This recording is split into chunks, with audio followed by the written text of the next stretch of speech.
Je m'appelle Enguerrand Léger, j'ai 42 ans, j'ai été louveteau puis scout. J'ai eu la chance d'avoir fait 3 troupes. J'ai commencé à Tours, la 5e tour, ensuite à Caen, la première Caen qui était une troupe nautique, et enfin la 13e Nantes. Ensuite j'ai eu la chance de créer une troupe toute nouvelle qui est la première membre, là j'ai été assistant. Je dirais le courage, je suis protecteur et j'aime oser.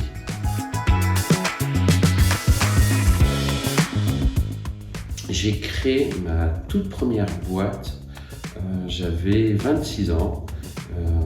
Avant j'étais skipper professionnel et j'ai l'idée de me lancer dans le web puisque j'avais déjà bien baroudé sur les mers.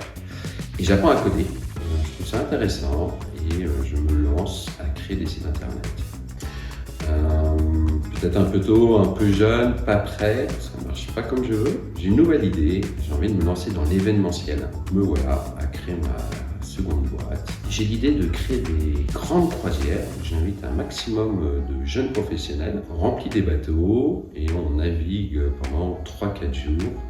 Et pour corser le tout, c'est une course croisière au trésor, puisque là on retrouve un peu le grand jeu scout à travers les 3 jours et des énigmes. On va essayer de trouver un trésor. Ça a très bien marché, mais comme tout projet événementiel, c'est à la mode. Et ensuite, c'est plus très à la mode. Donc il fallait que je trouve autre chose. Et là, j'ai la chance de rencontrer Nicolas et Ulrich. On discute tous les 3 de cette idée de gens de confiance. Et nous voilà lancés en 2014 dans gens de confiance. Et aujourd'hui, cette aventure a 10 ans. Et enfin, l'an dernier, j'ai mis le souhait à mes 2 compagnons, mes 2 associés. Est-ce que je pourrais utiliser toute mon énergie pour recréer une nouvelle aventure? Parce que gens de confiance aujourd'hui, c'est une très belle aventure qui maintenant est au stade, on va dire, du développement. Mais moi, je savais que dans ma raison d'être, je suis un lanceur d'aventure, je suis un créateur. Et quelque part, j'ai eu leur go Enguerrand. On te connaît, t'es bon pour ça, et me voilà en train de lancer la campagne. Ce que j'ai beaucoup apprécié chez gens de confiance, c'est voir tout ce qu'il était possible de faire avec comme ingrédient la confiance. La grande table, on va également prendre cet ingrédient la confiance. Donc on va prendre un réseau social. Et ensuite, chaque membre va pouvoir indiquer les activités ou les centres d'intérêt qu'il aime partager. Comme cela, chacun va pouvoir se connecter avec un tel ou un tel en fonction de ses centres d'intérêt ou de ses activités en commun. Et ainsi favoriser des rencontres. Alors ça peut être retrouver des amis, ça peut être tout simplement passer du temps avec ses amis et ça peut être aussi de trouver des nouvelles personnes.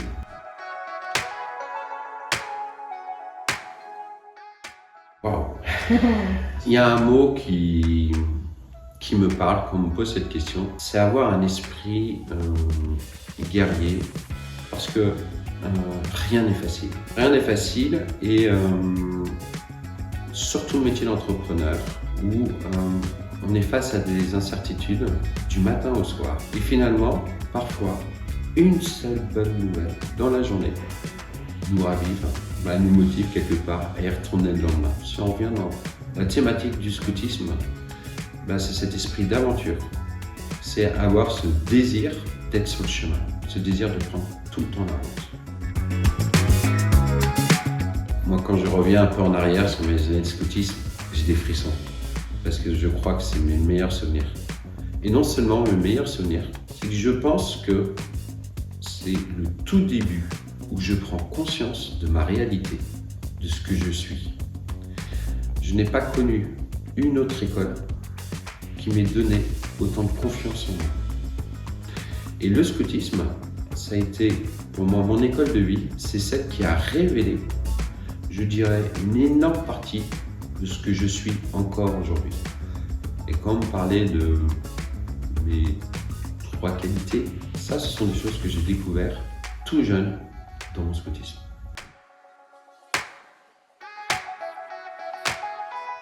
Alors dans mon parcours professionnel, oui, le scoutisme m'a énormément influencé. Dans le scoutisme, il faut être toujours prêt. Et moi, quelque part, j'ai toujours été prêt à prendre des opportunités. Toujours prêt, en fait, pour moi, c'était savoir dire oui. Et savoir dire oui, quelque part, c'est pas si simple. Le scoutisme m'a appris à être toujours prêt pour dire oui.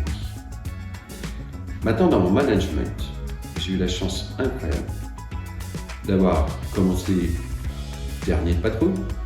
Ça veut dire de main gauche. Et au fur et à mesure, j'ai appris, j'ai pris confiance en moi, j'ai appris des techniques et je suis devenu second et CP. Et ça s'applique dans mon management. Je sais parfaitement que n'importe qui arrive chez moi va commencer peut-être avec de ma gauche. Mais au moins, je sais qu'il veut aussi bien faire que ce que je désire de lui. Et ensemble, on va apprendre, on va progresser, on va avancer. Ah, les jeunes scouts. Moi, je pense que mon chef de patrouille, c'était un saint homme, parce que j'en ai fait des bêtises. Surtout quand on me demandait de faire la cuisine et finalement, j'avais tout fait brûler. Non, je pense que il faut oser être ce qu'on est. Il faut oser son humilité. Il faut oser aussi ses défauts et prendre le temps de grandir. Il ne faut pas se mettre en pression. Il faut surtout, je pense, se laisser guider par le message pédagogique que toute la famille scout nous enseigne. Et c'est ce message pédagogique qui va être important. Ce n'est pas ma performance, c'est quel est le projet de vie. Et le projet de vie, on ne va peut-être pas le comprendre la première année, ni la deuxième. Mais la troisième année, les fruits vont commencer à porter. Et la camaraderie aussi va commencer à porter. Et finalement, au bout de peut-être 4-5 ans, là, on est un scout entier. Car on a compris que finalement, cet esprit scout, c'est la progression personnelle, c'est l'esprit de camaraderie, et c'est tout le projet de vie que désire Scoutisme pour nous à travers sa loi. Pour les chefs scouts, je dirais, vous qui avez la connaissance, vous qui impressionnez, soyez le plus humble possible. Mettez-vous vraiment en protection de vos petits scouts.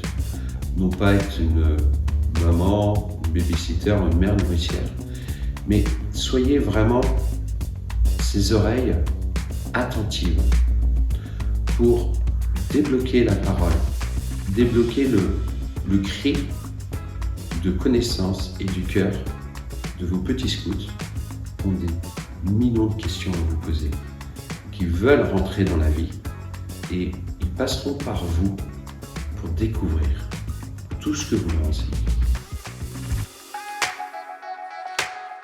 Oui, alors c'est une devise qui existe, qui s'appelle « Qui ose gagne ». C'est vrai que petit, je dis pas que j'avais la frousse, mais j'étais pas toujours sûr de moi. Et le « Qui ose gagne », ça m'a toujours collé à la peau. Et j'aime beaucoup cette phrase, parce que quelque part, aussi elle montre mon insouciance. Et l'insouciance, c'est ce qu'on donne aux jeunes. Et vous voyez, j'ai 42 ans. Et je continue à rester insouciant comme je le peux. Et donc je continue de me dire qui ose gagne. Alors moi j'ai une figure qui m'a fait beaucoup réfléchir. C'est Raoul Follereau, bien entendu par ce qu'il a créé auprès des lépreux, mais surtout quand j'ai découvert cette lettre qu'il a écrite au président des États-Unis pour lui demander si vous vendez 3 bombardiers nucléaires, à ce moment-là, on aura assez d'argent pour soigner et stopper la lèpre dans le monde. Et j'ai trouvé ça tellement irrévérencieux, tellement en rupture ce ton, que c'est une personne qui m'a beaucoup inspiré. Cher ancien scout et guide Durasso, je vais plus m'adresser aux scouts. Je reviens de Vézelay. J'ai été invité par mon chef de groupe, le chef de groupe de mes enfants, à partager Vézelay. Vézelay, j'y étais il y a 20 ans. J'ai fait 2 fois Vézelay. J'ai vu son mail. J'ai cliqué sur oui. Bien sûr, en ayant l'autorisation de la famille. J'arrive à Vézelay. Je passe 4 jours extraordinaires. Et je peux vous dire que mon épouse, quand elle m'a vu revenir, elle m'a dit « Toi, c'est passé quelque chose, il y a de la joie dans ton cœur. » Donc je vous invite tous à faire Vézelay, si vous avez la possibilité de le faire. C'est 4 jours extraordinaires, c'est 4 jours où on se replonge dans sa vie scout, on se replonge dans ses promesses. Et ça fait vraiment du bien, surtout dans nos vies aujourd'hui qui sont à 100 à l'heure. Donc reprendre la route, reprendre le chemin, reprendre le champ. J'aime cette question et la réponse va être bateau, les enfants. Quand j'ai découvert le RASO, j'ai été très intrigué en me disant tiens, ça n'existe pas. Personne n'avait pensé à le faire. Aujourd'hui, quand je vois toute l'énergie qu'ils mettent à développer, à nous réunir, à nous rassembler et à rendre fécond cet assaut, je ne peux que vous encourager à la rejoindre. Non mais c'est vrai, que la première fois que j'ai vu le RASO, je me dis oui tiens, ça se trouve, ça existait déjà. Oui. C'est fou qu'un truc comme ça, personne n'y ait pensé. Oui. C'est tellement logique. Oui, complètement.